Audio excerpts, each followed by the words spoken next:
Naghahanap ka ba ng best camera phone sa budget na 16K to 18K ngayong 2025? Maraming options sa market pero alin nga ba ang may malinaw na photo, solid na video quality at sulit sa price? Yan ang aalamin natin.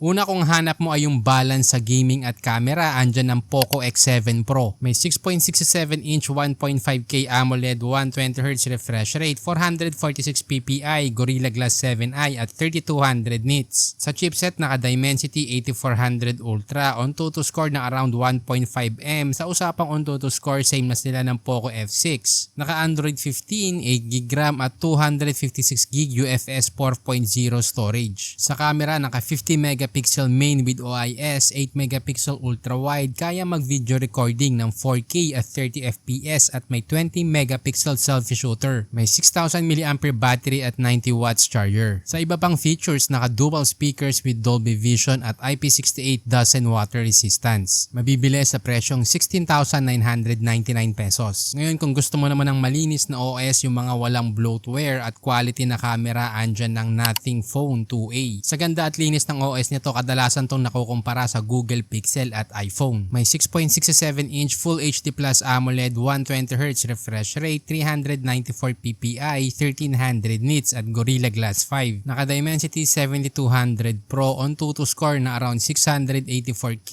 8GB RAM, 128GB storage, Android 14 at up to 3 major Android upgrades. Pagdating sa camera, naka 50 megapixel main, 50 megapixel ultra wide, kaya mag-video recording ng 4K at 30 FPS at naka 32 megapixel selfie shooter. Andyan din ang 5000 mAh battery at 45 watts charger. May SRP na 18,790 pesos. Ilalagay ko na din yung link sa description kung saan mo ito mabibili at official yan. Gumawa din kami ng FB group na smartphone tips, kaya kung ayaw mong masayang ang pera mo sa pagbili ng maling smartphone, mag-join ka na at kami mismo maghahanap ng best option at price para sa'yo. Ngayon kung ang kailangan mo ay quality na display at camera, piliin mo ang Galaxy A55 5G. May 6.6-inch Full HD Plus Super AMOLED, 120Hz refresh rate, 1000 nits at Gorilla Glass Victus Plus. Naka Exynos 1480, on-to-to score na around 727K, 8GB RAM, 256GB storage, Android 14 at up to 4 major Android updates. By the way, naka eSIM ready na rin to. Pagdating sa camera, naka 50 megapixel main with OIS, 12 megapixel ultra wide, 5 megapixel macro, kaya mag-video recording ng 4K at 30 FPS at may 32 megapixel selfie shooter. Andyan din ang 5000 mAh